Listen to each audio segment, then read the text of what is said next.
Sio Nigada. I actually learned today that I've been saying that word wrong. I was saying Nigada, but it's actually the stress is on the second A, or the second syllable, so it's Nigada. Um, and today I come to you with a very reluctant and sleepy, cuddly Maine Coon who wishes I hadn't picked him up. So I'm just gonna. Ow, ow, ow. I'm gonna suffer for my decisions. That's what I'm gonna do. Sorry. I'm sorry. Anyway, I'm gonna make this short because I still need to go to bed in an hour, and I have 2 episodes of Vampire Night to finish, and I can't edit during those. So, we're gonna be just pushing through this tonight. Me, you, Fred, and my slightly frangelico infused hot chocolate. So, I have, I think, made some good progress this week. I've been just like in downtime and whenever working on my Quizlet set. I've decided I am just going to go ahead and make a second set. I actually realized that I had made some mistakes in my previous, like in the initial set. So I've corrected those now, so if you see the links, it will all be like automatically updated. And so yeah, I'm just like chugging along, and then I think what I'm going to do is I'm going to keep working on syllabary and simultaneously build vocab. And then from there, once I've really got syllabary down, I'm sort of going to bridge over to grammar. And then hopefully by the time the new class session rolls around, I'll be able to form some basic sentences. Because I feel like right now, like I can say words, but like I can't talk, if that makes sense. So like right now, it's like if someone asks me, okay, what's the Cherokee word for cow? I can say like, oh, it's waga. But like I can't like say,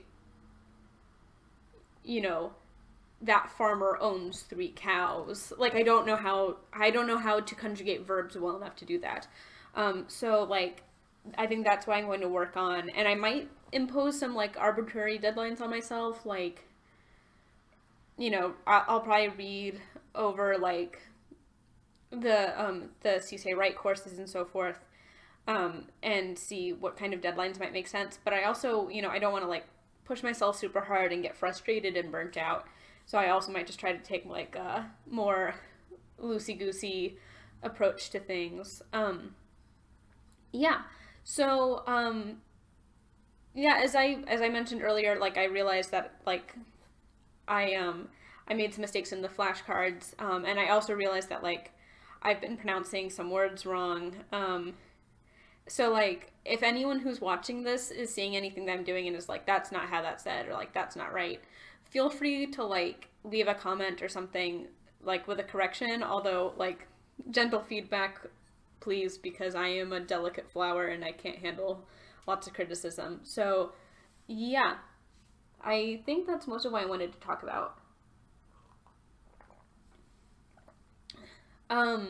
Also, if anyone has recommendations for what words are useful or like resources for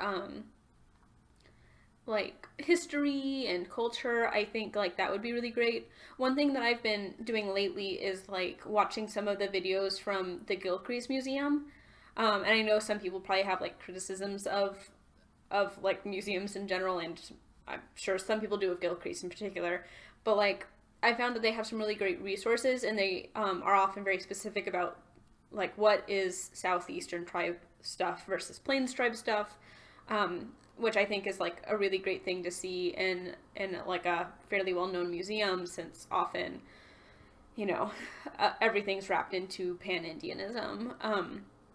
Oh, on that subject, I've been following their YouTube video guide on making moccasins, and I've been trying to make center seam pucker toe moccasins. This is what I've got so far. I've made some mistakes, as you can tell, because they don't really look right, and they're also too big, and I don't know how I did that, since they're like form like the pattern was made using my feet, and yet they don't fit my feet. so so I made some mistakes in sewing them up, but like, I can always take out the like leather laces and try again, or I can, line them with something, um, or buy a new piece of hide and give these to my sister who has larger feet than me.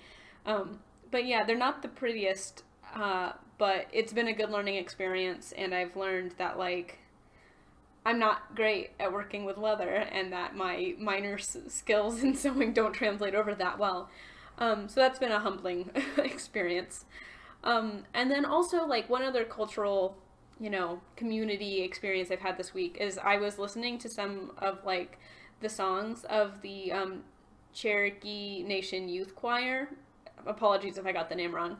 And I knew that, like, they sang a lot of hymns, and I had heard, like, the recording of them singing Amazing Grace.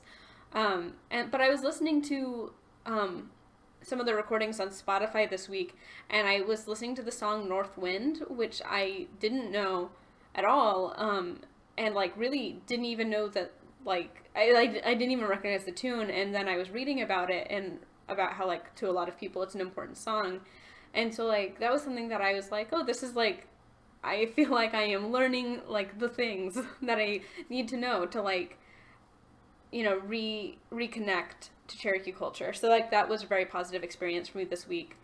Although I would like to know what the words mean, and I would like someone to, like, make available a syllabary and like phonetic like copy of it that I can access online somewhere, because I was trying to find out what all of the words mean, and I like could not find anything except for like buying the sheet music from some random website. And so like I might do that, but also hit me up on Twitter or in the comments if you know all of the words to North Wind, because I would like to know what it means. Yeah. So I think that was everything I wanted to talk about today. I know, as usual, that this was just kind of like a just ramble straight from my heart. But yeah, I mean, it's a process, and like I think especially in as much turmoil as these times seem to be full of, like, it's been very comforting to me to be able to sort of reconnect with some, Cherokee culture and work on learning the language, and sort of like look forward to a future of, like, even if everything else goes wrong, like being able to have a home in Cherokee Nation. And I think just like that's been a very positive experience for me in what has otherwise been a pretty terrible last couple of years for a lot of people. So thank you to everyone in Cherokee Nation for, like, being a part of it. I don't know why this turned so sappy at the end, but yeah. I'm in a good mood, and I'm drinking my hot chocolate, and I'm getting ready to watch Vampire Night, so sappy is the mood. Sappy and emo is the mood. So, yeah, that's everything I have to say. Go hunt ye, and yeah. I don't know, have a good week, everyone.